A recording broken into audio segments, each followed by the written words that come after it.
माझा परिचय किशोर लकेश्वर पुरी ब्रह्मपुरीवरून आज मी नागभीडला आलेलो आहो आणि नागभीडमध्ये 8/1/2023 ला प्रोडक्ट दिलेलं होतं इबायटोरियमचं आणि आपल्या साथमध्ये मॅडम आहेत. त्यांना या प्रोडक्टच्या माध्यमातून काय काय रिझल्ट आले ते आपण जाणून घेणार आहोत. आजचं परत तारीख आहे 29/3/2024. आज बघा 1 वर्षानंतर आपण हे प्रोडक्टचं रिझल्ट काय आलेलं आहे ते आपण जाणून घेणार आहोत. मॅडम जी तुमचा परिचय. मी ज्योती प्रमोद भुर्ले, राहणार सुंदरनगर, नागभीड. मी एक कॅन्सरग्रस्त पेशंट होते. आज कॅन्सरमुक्त पेशंट म्हणून तुमच्याशी बोलत आहे. मी जानेवारीला मागच्या वर्षी हा प्रोडक्ट घेतला. नंदिनी मासुरकर ही माझी जवळची मैत्रीण आहे. तिने सजेस्ट केल्यानंतर आम्ही घेतला. त्यावेळेस मला कॅन्सरची लागण झाली होती. आज विदाऊट ऑपरेशन मी कॅन्सरमुक्त पेशंट झालेली आहे. कोणत्याही प्रकारचा त्रास मला थेरपीच्या दरम्यान कळलेला नाही. तुम्ही इतर पेशंटना पाहाल आणि मला पाहाल, याच्यातला फरक तुम्ही पाहू शकता.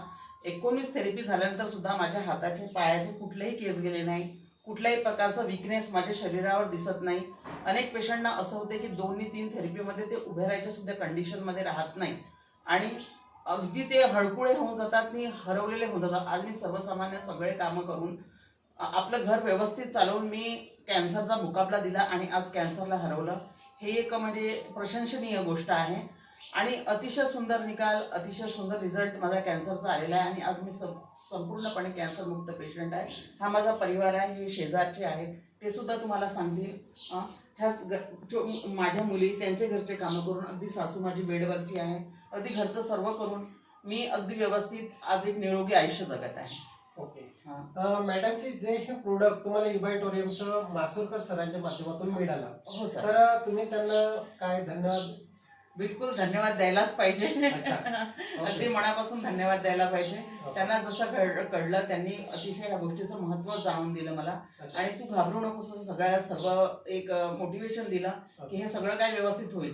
कॅन्सर हा माझा पसरलेला होता, त्याच्याकडे मी पहिल्यांदा डॉक्टरनीच म्हटलं होतं की तुमच्या ऑपरेशनचे चान्सेस नच्या बरोबर आहे, आपण प्रयत्न करू हा शब्द म्हटल्यानंतर मी पूर्णपणे हे झाले, हैराण झाले की याचं होईल तर का होईल. एक तर आपल्याला याची काही फॅमिली हिस्ट्री माहीत नाही, आपण असे कुणी पेशंट बघितलेले नाही. मी विविध ठिकाणी विचारणा केली की याच्याशी लढा कसा द्यायचा आणि आपण औषधांचा वापर कसा करायचा.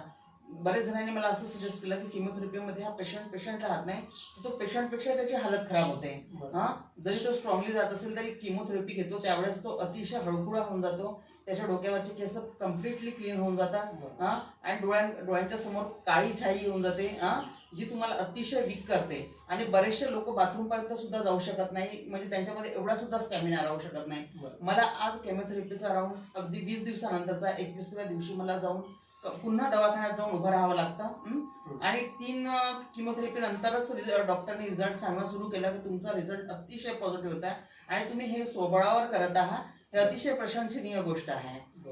त्यांनी आम्ही खूप आनंदित झालो आणि डॉक्टर म्हणाले की तुमच्यापेक्षा आनंदित तर आम्ही झालो की जी एक आशा नसलेली पेशंट आज चांगलं फाईट देऊन एक अतिशय सुंदर औषधं किती प्रकारचे दिले तरी ते सुद्धा कव्हर करू शकत आहे. एवढा स्टॅमिना ह्या प्रोडक्टने मला दिला. बहुत ही